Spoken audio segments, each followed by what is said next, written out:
Assalamualaikum warahmatullahi wabarakatuh. Perkenalkan, nama saya Indra Putra Utami.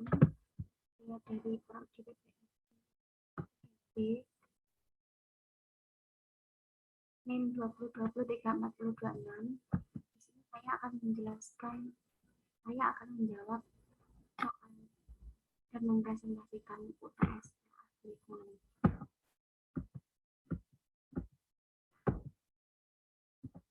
Yang pertama, ada berapa sumber prinsip pengembangan kurikulum? Menurut saya, haruskah semua sumber prinsip itu digunakan ketika sedang mengembangkan kurikulum? Bisa saya jelaskan minimal 3 kalimat. Jawaban saya adalah ada sumber 5 prinsip pengembangan kurikulum, yaitu prinsip fleksibilitas, yang kedua prinsip relevansi, yang ketiga prinsip efisiensi, yang keempat prinsip efektivitas, yang kelima prinsip kontinuitas. Menurut saya, haruskah semua prinsip sumber itu digunakan ketika sedang mengembangkan kurikulum? Yaitu ya, karena semua prinsip kurikulum sangat bermanfaat dan penting bagi pembelajaran. Karena pemenuhan kelima prinsip tersebutlah yang dapat membedakan atau membandingkan antara penerapan satu kurikulum tingkat satuan pendidikan dengan kurikulum sebelumnya. Yaitu yang dimaksudkan adalah agar pendidikan dapat menyesuaikan dari perkembangan zaman dengan tanpa meninggalkan nilai-nilai budaya masyarakat yang luhur. Prinsip-prinsip dalam pengembangan kurikulum harus mampu dievaluasi dan diterapkan sebagai usaha pembenahan guna untuk mewujudkan tujuan pendidikan nasional yang telah dicita-citakan kita bersama. Soal yang kedua yaitu Roy Thailand 1998 mencatat ada dua pendekatan dalam pembelajaran, yaitu pendekatan yang berpusat pada dosen dan pendekatan yang berpusat pada mahasiswa. Jelaskan yang dimaksud dengan pendekatan yang berpusat pada dosen dan pendekatan yang berpusat pada mahasiswa. Menurut saya, kurikulum yang berlaku di Indonesia saat ini menganut pendekatan yang mana? Dijelaskan disertai dengan contoh penerapan sekurang-kurangnya dua kurikulum yang ditelaah. Jawaban saya yaitu pendekatan yang berpusat pada dosen, yaitu suatu pengajaran di mana dosen menggunakan pengajaran langsung atau direct instruction dan terstruktur dengan arahan dan kendalinya. Dosen menjadi pusat dalam kegiatan belajar mengajar sehingga terjadi komunikasi satu arah. Dan pendekatan yang berpusat pada mahasiswa yaitu proses pembelajaran yang berpusat pada mahasiswa, yaitu yang diharapkan dapat mendorong mahasiswa untuk melibatkan secara aktif dalam membangun pengetahuan, sikap, dan perilaku. Melalui penerapan pembelajaran yang berpusat pada mahasiswa, yaitu mahasiswa diharapkan dapat berpartisipasi secara aktif, memiliki daya kritis, dan mampu menganalisa. Menurut kurikulum tahun 1960-an, pada kurikulum tersebut menggunakan kode teacher centered pada program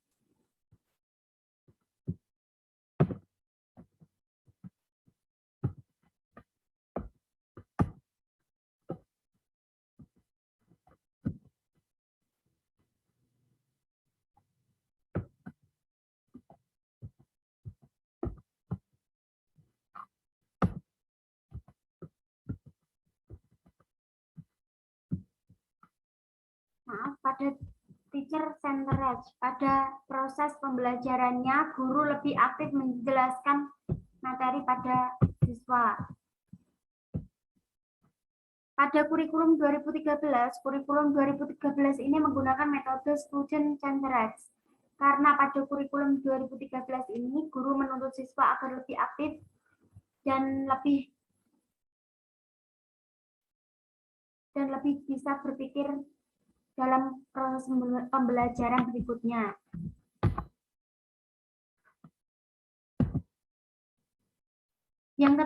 Soal yang ketiga yaitu isi materi kurikulum pada hakikatnya adalah semua kegiatan dan pengalaman yang dikembangkan dan disusun dalam rangka mencapai tujuan pendidikan. Secara umum, isi kurikulum itu dapat dikelompokkan menjadi 3 bagian, yaitu logika, yaitu pengetahuan tentang salah benar berdasarkan prosedur keilmuan. Yang kedua yaitu estetika, adalah pengetahuan tentang indah atau jeleknya yang ada dalam nilai seni. Yang ketiga yaitu etika, yaitu pengetahuan tentang baik atau buruknya nilai dan moral. Bisa saya jelaskan mata pelajaran apa saja yang termasuk ke dalam bagian logika, estetika, dan etika? Jawaban saya yaitu logika, diantaranya ada fisika, matematika, kimia, dan mata pelajaran itu membutuhkan penalaran logika. Yang kedua, estetika adalah mata pelajaran yang termasuk dalam estetika, yaitu seni budaya atau seni rupa, karena siswa mempelajari tentang kesenian yang di dalamnya terdapat nilai-nilai estetikanya. Yang ketiga yaitu etika, adalah mata pelajaran yang termasuk dalam etika, yaitu agama dan PPKN. Soal yang selanjutnya, evaluasi merupakan komponen untuk melihat efektivitas pencapaian tujuan. Dalam konteks kurikulum, evaluasi dapat berfungsi untuk mengetahui apakah tujuan yang telah ditetapkan telah mencapai atau belum, atau evaluasi digunakan sebagai umpan balik dalam perbaikan strategi yang ditetapkan. Kedua fungsi tersebut menurut Steven 1967 adalah evaluasi sebagai fungsi sumatif dan evaluasi sebagai fungsi formatif. Jelaskan apa yang dimaksud dengan fungsi sumatif dan fungsi formatif, dan berikan contoh penerapannya dalam pembelajaran bahasa Indonesia.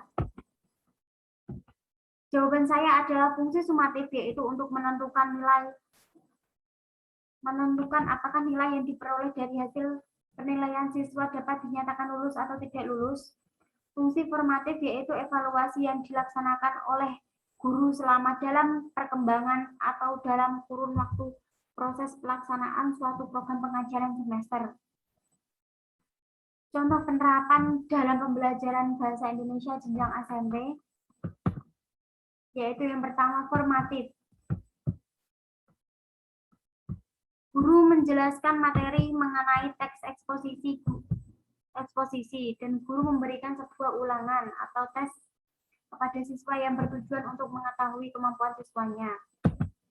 Yang kedua yaitu fungsi sumatif. Setelah menyelesaikan pembelajaran bahasa Indonesia selama 1 semester, guru akan mengadakan ulangan atau ujian.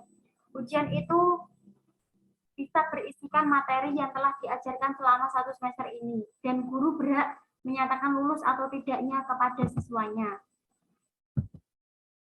Soal yang kelima yaitu agar kurikulum yang dijelaskan bisa berguna dan bermanfaat untuk individu, masyarakat, dan kemajuan atau prinsip pengembangan kurikulum manakah yang harus dipatuhi, dan jelaskan alasannya beserta contoh penerapannya. Jawaban saya yaitu prinsip relevansi adalah sangat berguna dan bermanfaat untuk individu dan masyarakat. Karena dalam prinsip ini harus relevan dengan tuntutan, kebutuhan, dan perkembangan masyarakat dan relevansi ke dalam, yaitu berarti bahwa terdapat kesesuaian atau konsistensi antara komponen-komponen, yaitu antara tujuan, isi, proses, penyampaian, dan penilaian yang menunjukkan keterpaduan kurikulum. Contohnya adalah relevan dengan lingkungan hidup peserta didik atau relevansi sosiologis. Untuk siswa yang ada di perkotaan, perlu diperkenalkan kehidupan di lingkungan kota, yaitu seperti keramaian dan rambu-rambu lalu lintas, kantor pos, dan lain sebagainya. Sekian dari saya, terima kasih. Apabila ada perkataan atau salah kata, mohon dimaafkan. Wassalamualaikum warahmatullahi wabarakatuh.